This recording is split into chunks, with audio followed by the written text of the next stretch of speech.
twongeye kubaha ikaze ku isengesho ribohora official. Umwami Yesu Kristo waduhamagariye kuba umudendezo, aguhe amahoro, aguhe umutekano mu izina rya Yesu, kandi aguhe icyo umutima wawe wifuza. Gubwa neza muri Yesu Kristo, nawe utaguwe neza, amahoro y'Imana n'ubuntu bw'umwami buguhe kugubwa neza muri uyu mwanya mu izina rya Yesu, kandi kugeza iteka ryose komeza kugubwa neza. Tuje kuganira ijambo ry'Imana rero, nta kindi kiba kitugenza, kuko ijambo ry'Imana ari umutsima w'ubugingo bwanjye n'ubwawe. Ijambo ry'Imana rikaba ritabaza, rimurikira ibirenge byacu. Ijambo ry'Imana rikaba ari inkota turwanisha. Ijambo ry'Imana rikaba ari ubuzima. Ijambo ry'Imana rikaba rifite imbaraga, kandi rikaba rigira ubushobozi budasanzwe bwo gukora ibikomeye mu buzima bw'umuntu no mu mwuka w'umuntu. Ndagusengera kugira ngo ijambo ry'Imana nanone rikujeho kano kanya, ritumwe kano kanya, ricagagura imigozi yose umwanzi yashaka kukubohesha agira ngo akugire imbata ye. Yesu yaduhamagariye kuba umudendezo, ntabwo yaduhamagariye kuba imbata z'ikintu icyo ari cyo cyose. Ijambo ry'Imana mu Bagalatiya ryaratubwiye ngo ubwo Kristo yatubaturiye kuba abo mudendezo, ngo nuko duhagarare dushikamye, ngo duhagarare dushikamye, tutacyongera kubohwa n'ubundi bubata. Tubona yuko Satani rero nubwo Kristo yatubaturiye kuba abo mudendezo, Satani abashaka kugira ngo afate umuntu amugire imbata, kandi Yesu baturiye kuba abo mudendezo. Icyakugira imbata cyose rero kano kanya, umuriro w'Imana gitwike kikuveho mu izina rya Yesu Kristo. Icyashaka kugira imbata y'uburwayi, uburwayi bukurekure mu izina rya Yesu. Umwuka washaka kukubata ukakubatira mu byaha, uyu mwuka ukurekure mu izina rya Yesu Kristo. Icyashaka kukubata kikubatisha ibibazo by'ubwoko bwose bitandukanye, ibibazo by'uruhererekane rwo mu maraso y'imiryango y'iwanyu, ibyo bibazo bigucikaho bigiye kuba imbata ku buzima bwawe mu izina rya Yesu. Yesu abe igisubizo cy'ubuzima bwawe, abe igisubizo cy'imibereho yawe. Izina rya Yesu Kristo byahagurikiye byose kugira ngo babikuboheshe, bongere bagusubize mu bubata. Abashaka kugusubiza mu bubata buzi nabo utazi, ndabavuma mu izina rya Yesu Kristo. Ndatuma marayika w'Uwiteka kugira ngo abatatanya barimbure ku buzima bwawe.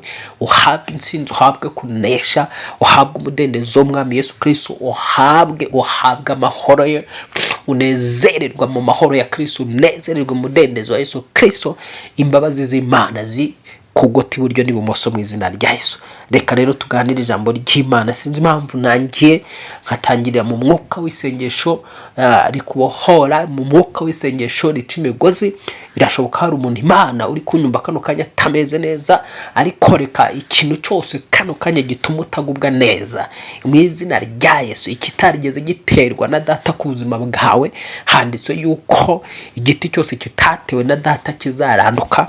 Ndatura ngo ikintu cyose kibi cyatewe mu buzima bwawe kiranduke muri aya masaha mu izina rya Yesu. Ndatura ngo haranduke izo ndwara, kuko atari Uwiteka waziteye mu mubiri wawe mu izina rya Yesu. Ziranduke abazima, Abadayimoni, imyuka mibi igenda mu mubiri wawe iranduke mu izina rya Yesu. Nyitegetse kuranduka mu buzima bwawe mu izina rya Yesu, ukabohoka, ukaba umudendezo. Akira umudendezo w'umwami w'abami, akira kuba mu mudendezo wa Yesu Kristo. Reka rero twihute dusome Abakorinto ba mbere igice cya 7. Abakorinto ba mbere igice cya 7 kuva ku murongo wa 22. Abakorinto ba mbere igice cya 7 n'umurongo waho wa 22. Handitse ngo uwahamagawe n'umwami wacu n'imbata aba batuwe n'umwami, kandi uwahamagawe n'umwami ari umudendezo aba ari imbata ya Kristo.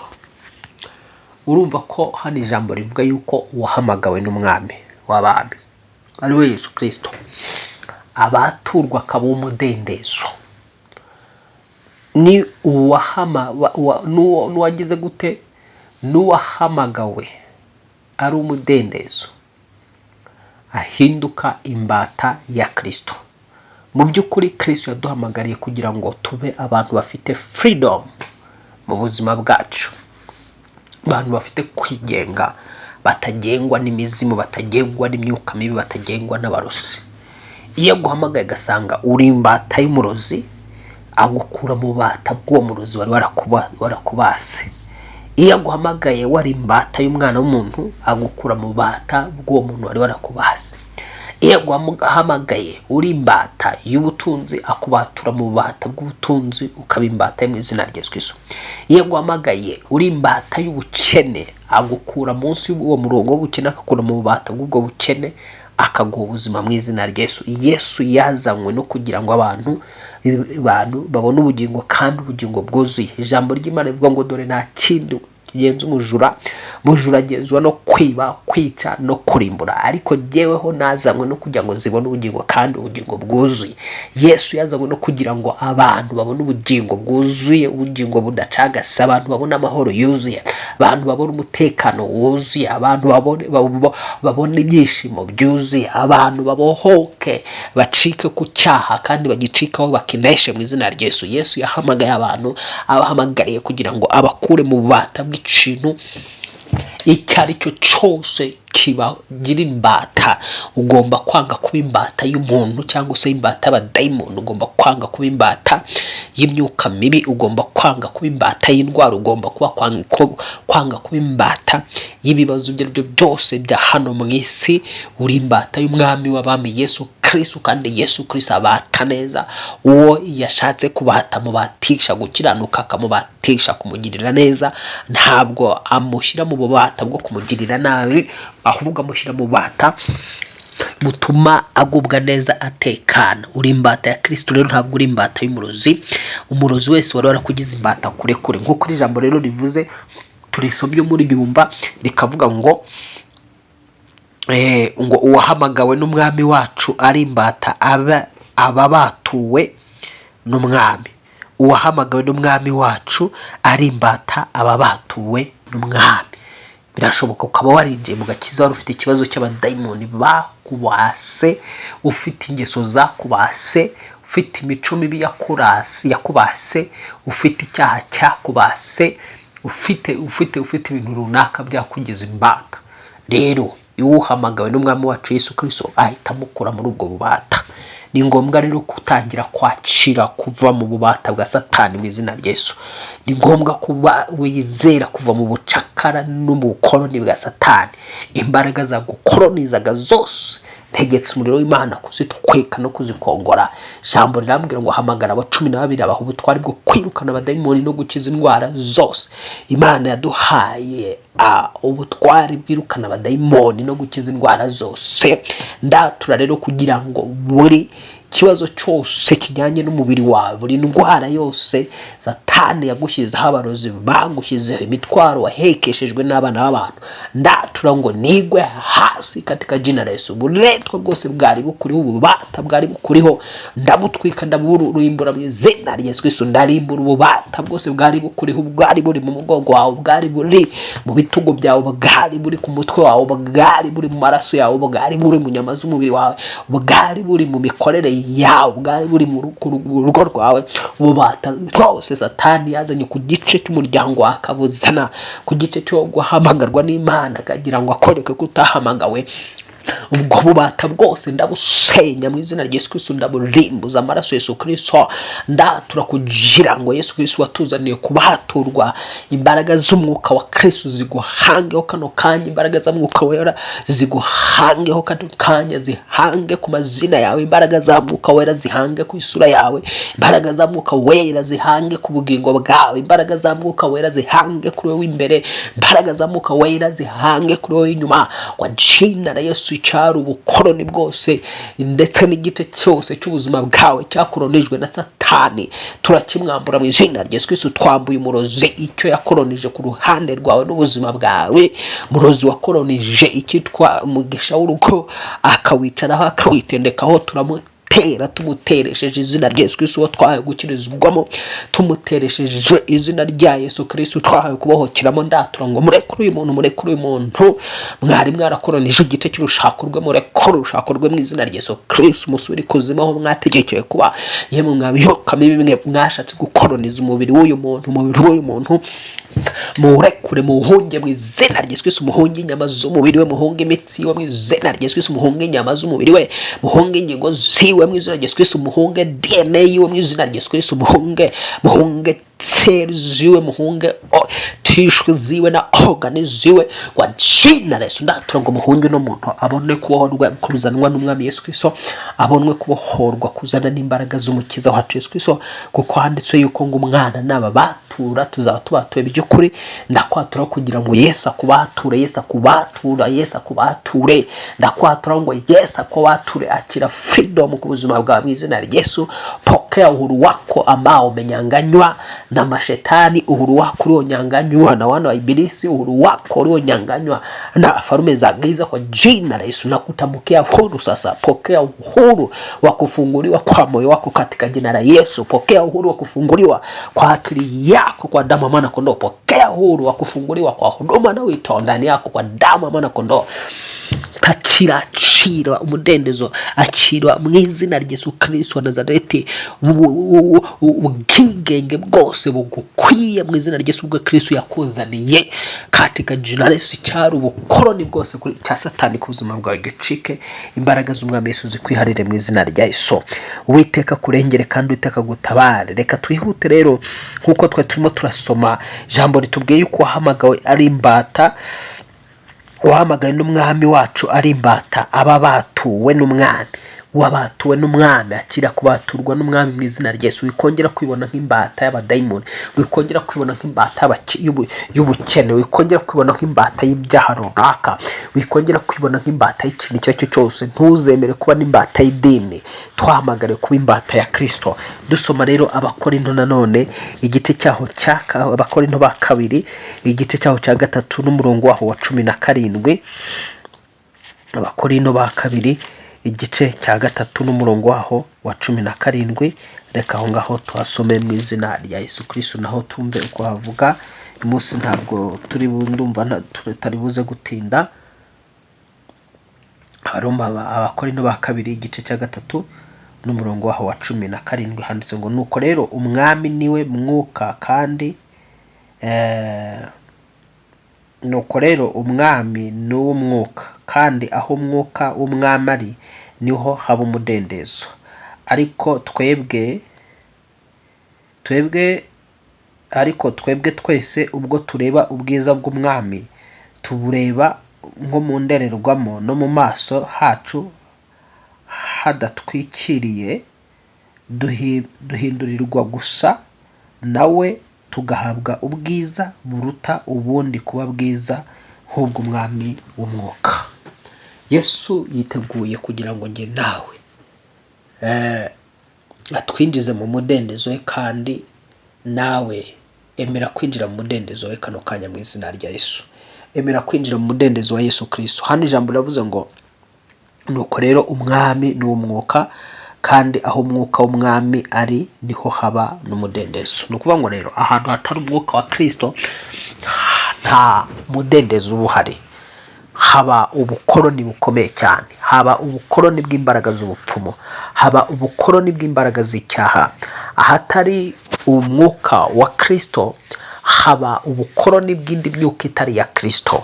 Ntabwo ugomba kwemera rero wowe wamaze kwakira Yesu Kristo ko hari umwuka wari wose ugomba kukugira imbata. Wumvise ko ijambo rivuze ngo aho umwuka wa Kristo uri niho haba umudendezo. Umunsi wakiraga Kristo umwami n'umukiza n'umucunguzi w'ubugingo bwawe, ako kanya Yesu yahise aza atura mu bugingo bwawe. Igisigaye rero niwe ugomba kuvuga ngo niwe ugomba kugira imbata gusa, ukakira umudendezo ubuzima bwawe bwose, mu mibereho yawe yose.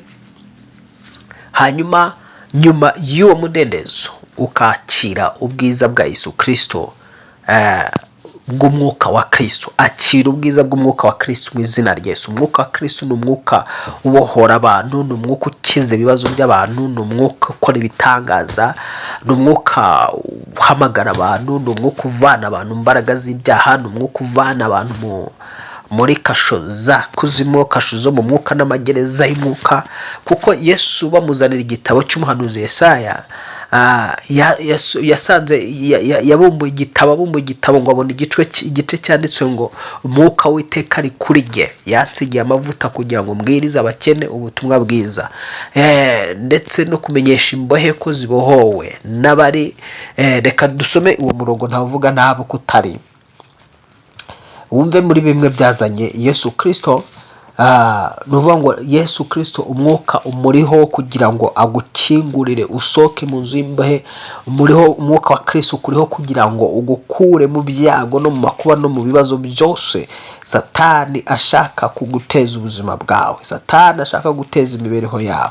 Reka dusome rero. Imana ishimwe ko Satani yatsinze ku bugingo bwawe, yatsinze ku mibereho yawe, nta bubasha agifite, nta bushobozi agifite. Umuririmbyi n'uririmba ngo za mbaraga zose zandwanyaga yaziribatiye igorogota, imbaraga zakurwanyaga zaribatiye igorogota, zaratsinzwe, zaraneshejwe. Abo barozi baraneshejwe, igirwamana byabo byaraneshejwe. Tangira wakire gutsindishirizwa n'umwami Yesu Kristo. Ijambo rivuga yuko umwizera atsindishirizwa mu bintu byose. Atura gutsindishirizwa na Yesu Kristo kano kanya, atura gutsindishirizwa n'umwami w'abami, aturutinda atsindishirizwa mu izina rya Yesu Kristo. Nanze kuba umukoroni w'ikintu icyo ari cyo cyose nkiri hano mu isi. Imbaraga zashaka kugukoroniza zose zishye zikomoke, zihunga ubuzima bwawe. Ubukoroni bw'ubupfumu, ubukoroni bw'abarozi bakomeye, ubukoroni bw'abatwara ubwami bw'umwijima bashaka kugenza amagara yawe kugira ngo bayatsinde hasi. Marayika w'iteka ari wowe utsinda, ari utsinda ababisha bawe n'abanzi bawe mu izina rya Yesu. Hari abantu ndi kubona umwuka wera arimo arabarwanira mu buryo bukomeye. Ndabona hari abantu marayika yatumweho kugira ngo abafashe kurwana intambara zikomeye. Urankurikiranye urimo uraca mu ntambara y'urugo rwawe rutakoroheye wumva warusenya. Marayika atumye agutumweho kugira ngo akomeze urugo rwawe mu izina rya Yesu. Hari ubundi marayika w'iteka atumweho kugira ngo amufashe.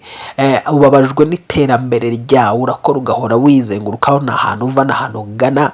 Satani yashatse kugira ngo ube imbata ye, aguheza ahantu hamwe, ariko hari marayika ugutumweho kugira ngo agukure aho ngaho wahejejwe mu izina rya Yesu. Akira gukurwaho wari warahejejwe n'imyuka mibi katika jinaso. Akira gukurwa naho wari warahejejwe n'abana b'abantu bakoze iby'uburiganya bwabo mu izina rya Yesu Kristo wabambwe agapfa akazuka. Reka rero dusome kino cyanditswe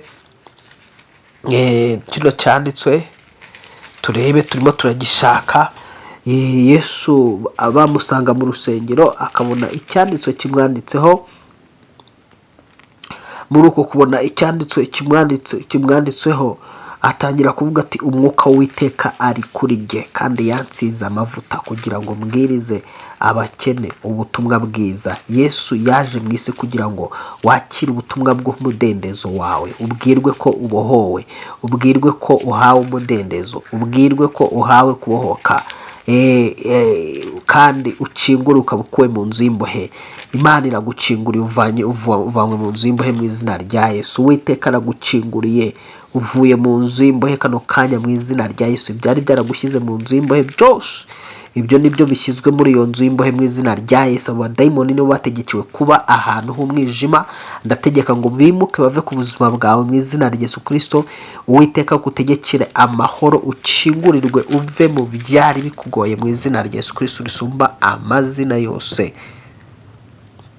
Uwiteka akurengere, kandi Uwiteka agufashe mu mbaraga z'umwuka wera. Reka rero dusome iri jambo nababwiye.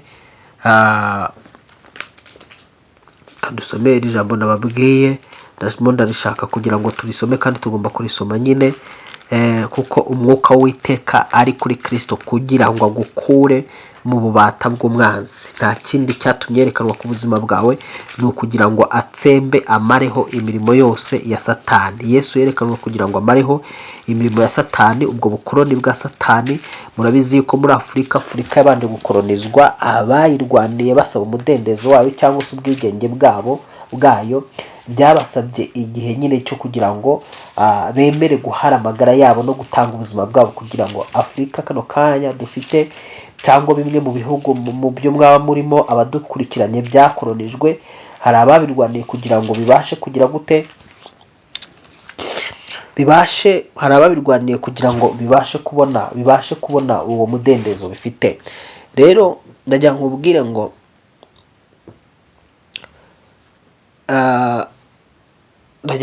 ngo Yesu yazanywe no kugira ngo ubone umudendezo, kandi umudendezo wuzuye. Arwana urwo rugamba rwo kubohoka kwawe kandi agera ku ntsinzi yarwo. Yarwanye urugamba rwo kubohoka kwawe agera ku ntsinzi yarwo. Ntabwo ugomba kongera rero kukwemera ko uba imbata, kuko twabonye yuko umuntu ashobora kuba ari umudendezo, ariko igihe kikagira bakongera bakamubata. Niho rero ugomba kuba maso kugira ngo utongera kuba imbata y'umwanzi mu izina rya Yesu, kandi Yesu yarazanywe no kubohora.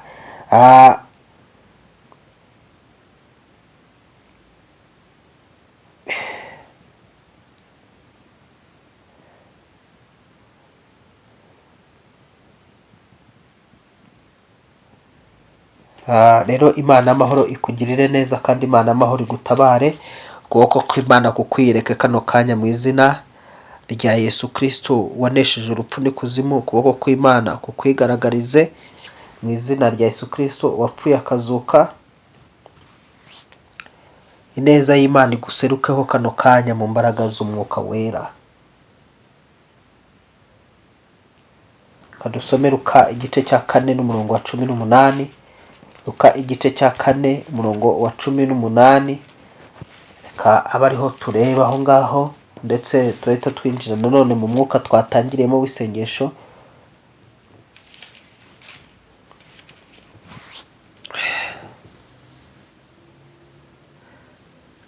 Luka igice cyaho cya 4 kuva ku murongo wa 17 haravuga ngo bamuha igitabo cy'umuhanuzi Yesaya, arakibumbura abona igice cyanditswemo ngo umwuka w'Uwiteka ari muri jye, nicyo cyatumye ansigira kugira ngo mbwirize abakene ubutumwa bwiza.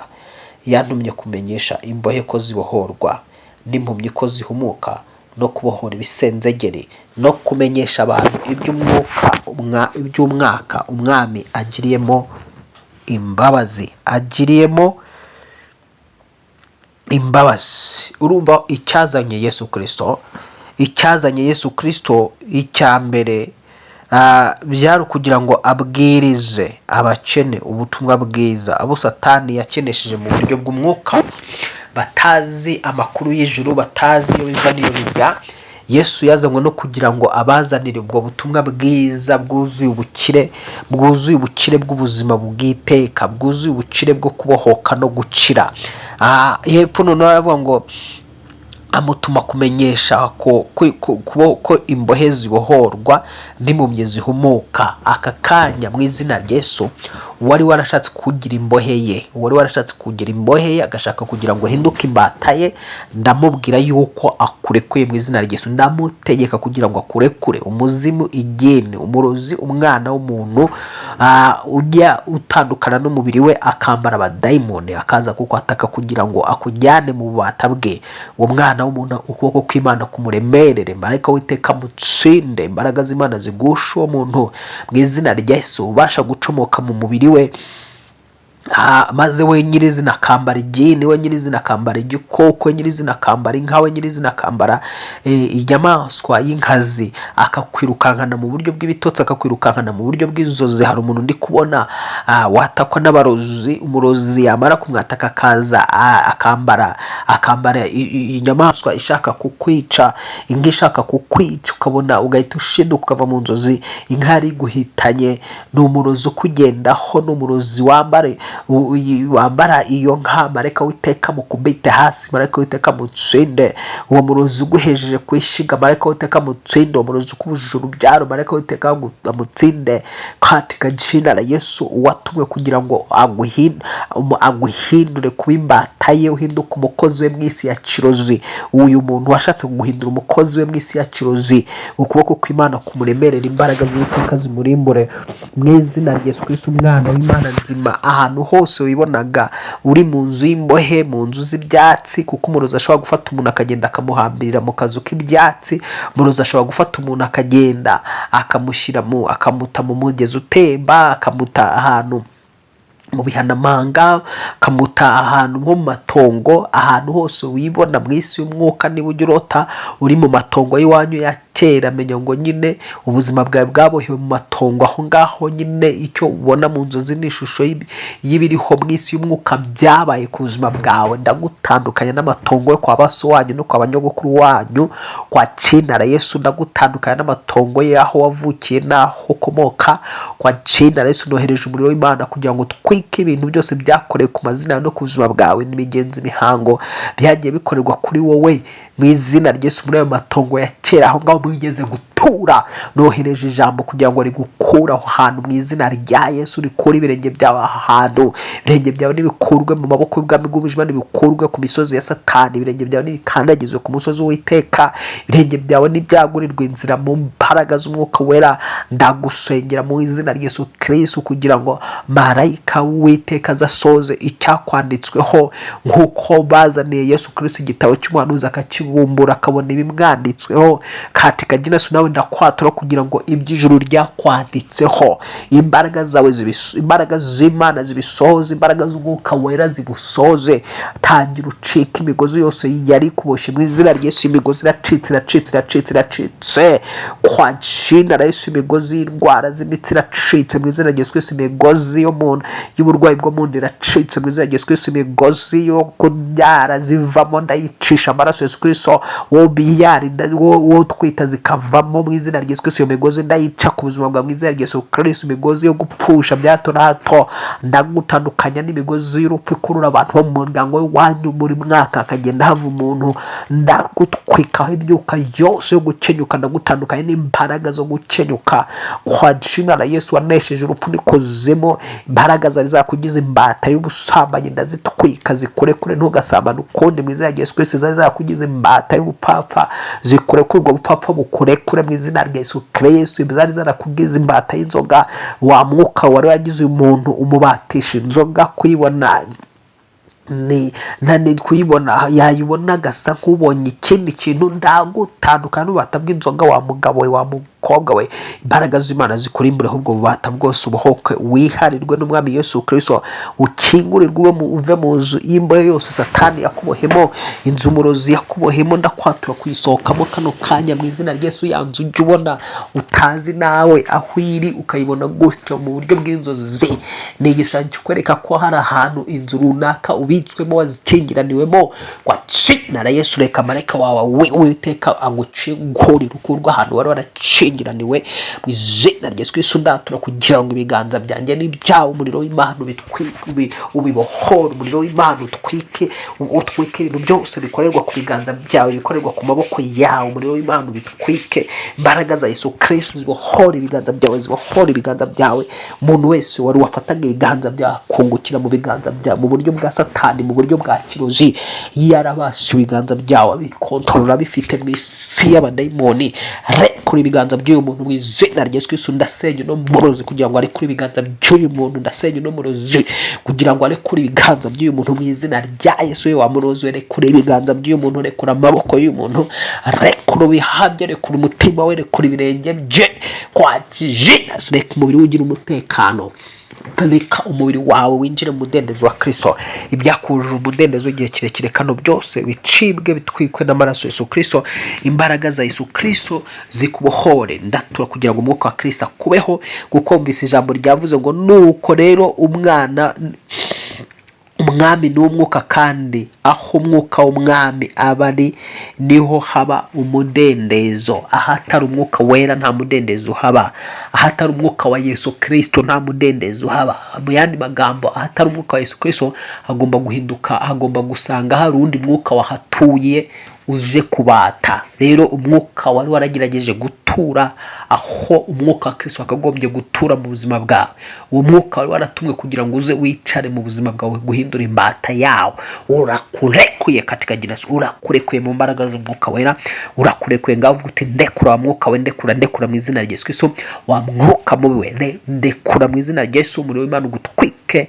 Njyewe ndiho umwuka wa Kristo, kandi umwuka wa Kristo umudendezo. Umwuka wa Kristo uzana freedom. Nakire freedom izanwa n'umwami Yesu Kristo. Mu gice cy'ubukungu nakire freedom. Aturutse mu gice cy'ubukungu nakire freedom. Nakire ubwigenge mu bukungu mu izina rya Yesu Kristo.